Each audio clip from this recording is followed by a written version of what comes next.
Challenger, and I am here with one of the members of Corbu. So can you just introduce yourself and what you do in the band? Okay, I'm Jonathan. I play a lot of things. I play the things, and I don't know. Yeah. Amanda, what do I do in Corbu? Oh, I'm not important. Oh, sorry. I'm leaving. Okay. I guess I write the songs and I make the art and I play guitar, I sing, and I play keys live. Yeah. So how's tour been going so far? Tour's been great. Yeah. This is the third show. This is the third still show. Early.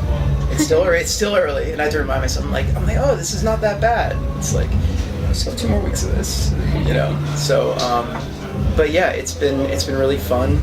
It's been great to see Bloc Party. It's been great to see the places that we've seen that like most of us have never been before, and to play to bigger crowds than we've ever played to before, and new people, and all those things. It's been really fun. So what's been your favorite part so far? Favorite part so far? It's really tough to say because we've only played in 2 cities, and they've both been like perfect. We played in Denver, and we played in Portland, and we love Denver and Portland, and now we're in Vancouver, and I've always wanted to come to Vancouver, so it's all been like a highlight, you know, so far.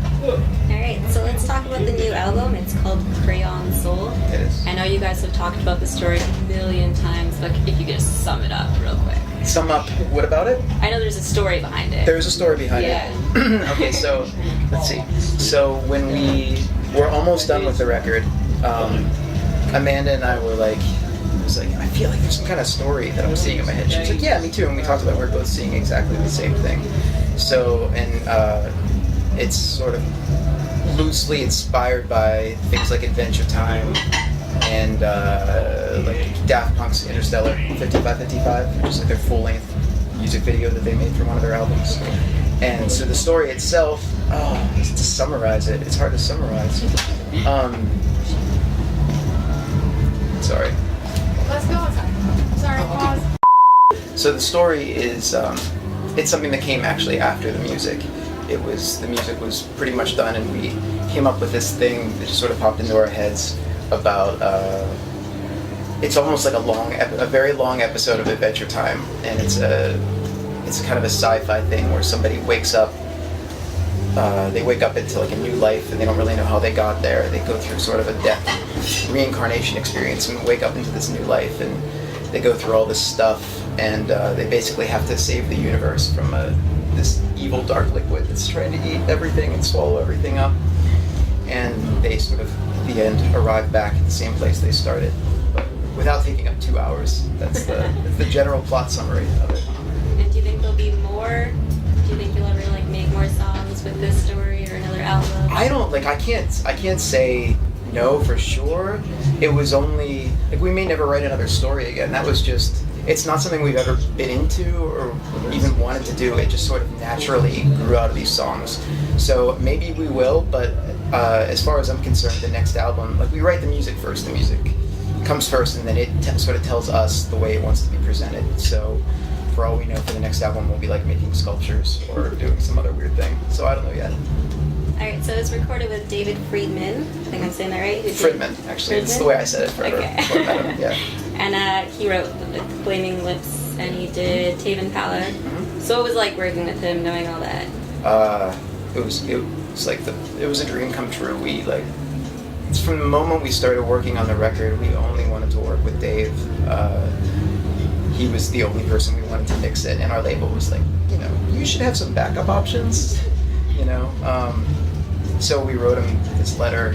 I wrote him this letter and put all these like sci-fi illustrations in it. This is what we're trying to do. Like, I think it would be great. And we kept writing, and eventually he got back to us, and it turned out that he was really into it. And that was like one of the best days I've ever had.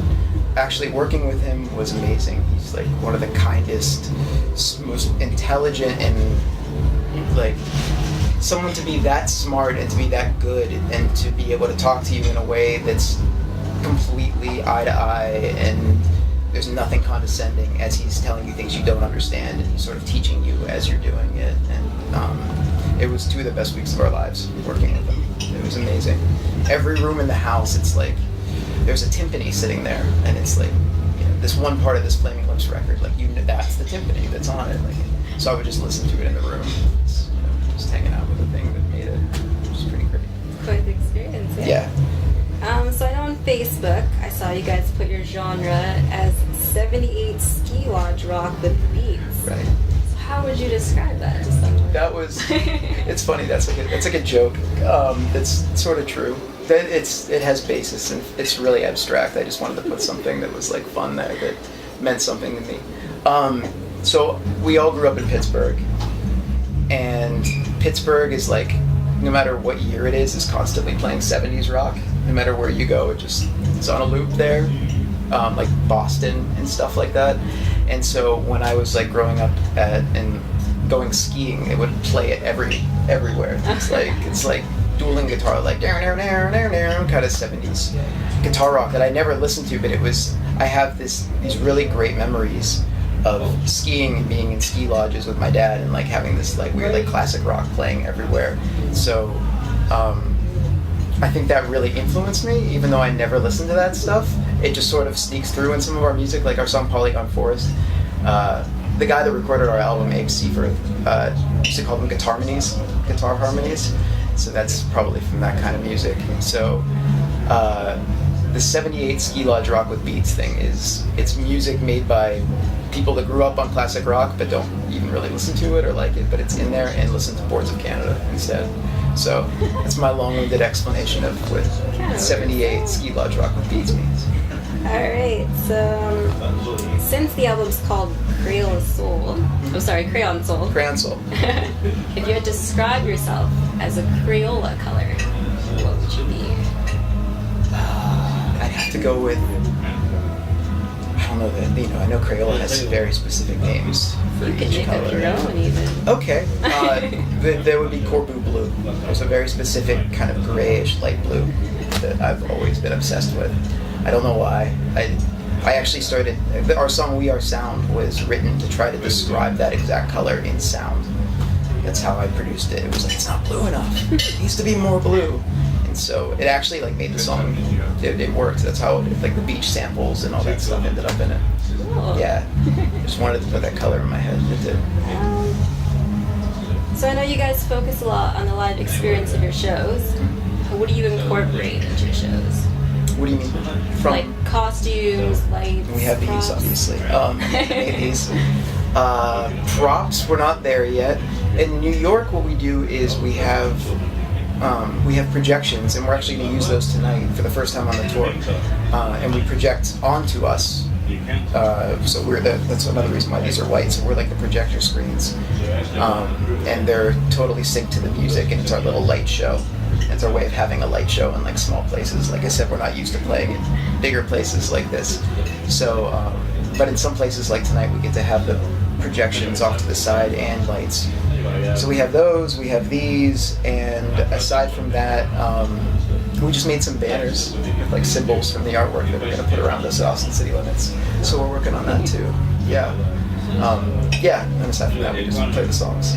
So why do you feel it's important to like go out of your way to do all that? It's funny because I'm so like, not anti-theatricality, but a little bit. I grew up singing, and so everything kind of pushes you into musical theater, and I've always been kind of like, yeah, I don't want to do that. And here I am with my face in my glowing square.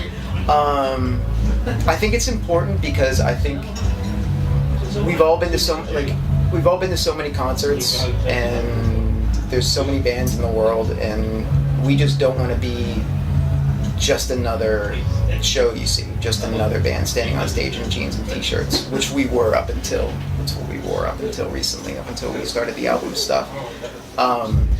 It's just a way to make every single facet of the experience of seeing us, of having that pull you into the world that we're trying to create, and have it pull you out of your normal everyday life and whatever it is that you're worried about and stressed out about, and just kind of put you in this new place for a minute while you're watching us. So yeah, I'm sure it's well appreciated too. Yeah, I hope so. I don't know, it's fun. So my last question is, what's next for you guys? What's next? We're going to finish this tour. We're going to play our first festival ever at Austin City Limits. That's really exciting.